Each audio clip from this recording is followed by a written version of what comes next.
જય શ્રી રામ મિત્રો, કેમ છો? મજામાં ને? તો આજે અમે આવ્યા છીએ અહીંયા તાવો કરવા મેરડી માના મંદિરે.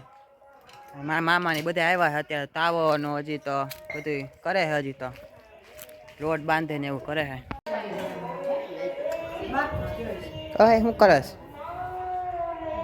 પૂરાઈ ગઈ છું અંદર લે.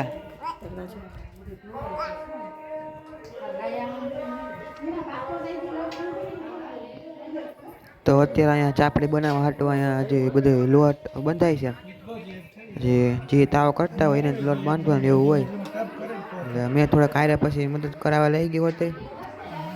હમણાં જો લોટ બંધાઈ જાય એટલે સીધી ચાપડી જ બનાવવાની. પેલા લોટને સરખી રીતે આમ મળી નાખવાનો આમ ને પછી ચાપડી બનાવવાની.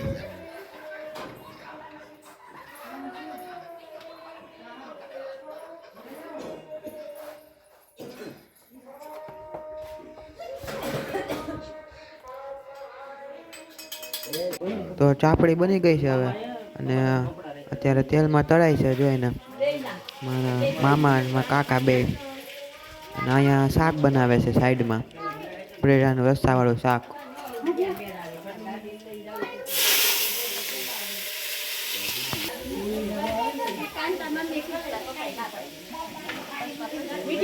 તો અત્યારે ચાપડીને તેલમાં તળી તો નાખી, હવે એને ખાલી ભૂકો કરવાનો હોય. આમ ઝીણા ઝીણા કટકા કરી નાખવાના, મશીન છે જેનાથી કરી નાખીએ.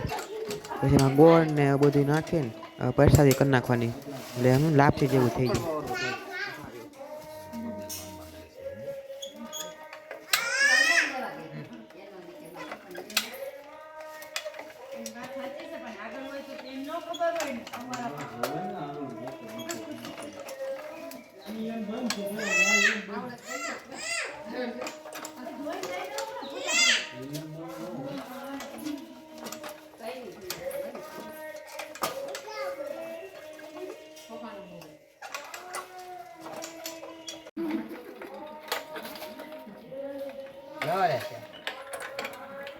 એટલે જ આગળ જાઓ.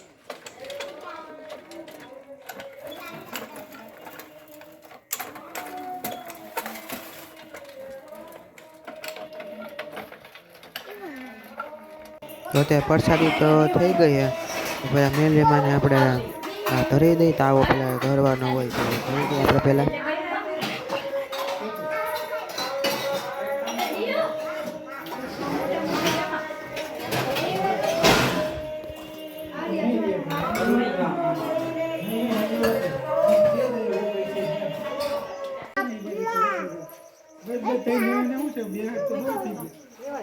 અત્યારે પ્રસાદી ધરી દીધી છે ને એ ભૂકો કરીને પછી એમાં ગોળ ને બધું નાખે ને તેલ ને એટલે લાપસી જેવું થઈ જાય ગળ્યું.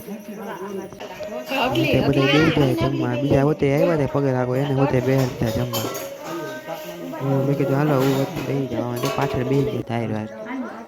બટેટાનું શાક ને દાળ હોતે હાર વાર કરી હતી, છાશ ને. તો અત્યારે અમે પ્રસાદી લઈ લીધી છે ને બધું કામ કરી નાખ્યું છે. અહીંયા તો લાઇટ ને એવું આખો ચાલુ હોય. લાઇટ આખી રાત ચાલુ હોય. બધા નીકળી જાય અમે પગે લાગીને રિક્ષામાં. રસ્તામાં ફૂલ અંધારું હતું. અમે બે ત્રણ વાર તો સિંહ હતા ને અવાજ હતો બી કે રાખી બધી લાઇટિંગ ચાલુ રાખી. પછી પૂગી ગયા ઘરે. હવે તો અત્યારે થાકી ગયા તો અહીંથી વ્લોગ એન્ડ કરું. તો જય શ્રી રામ, મળ્યા બીજા વ્લોગમાં.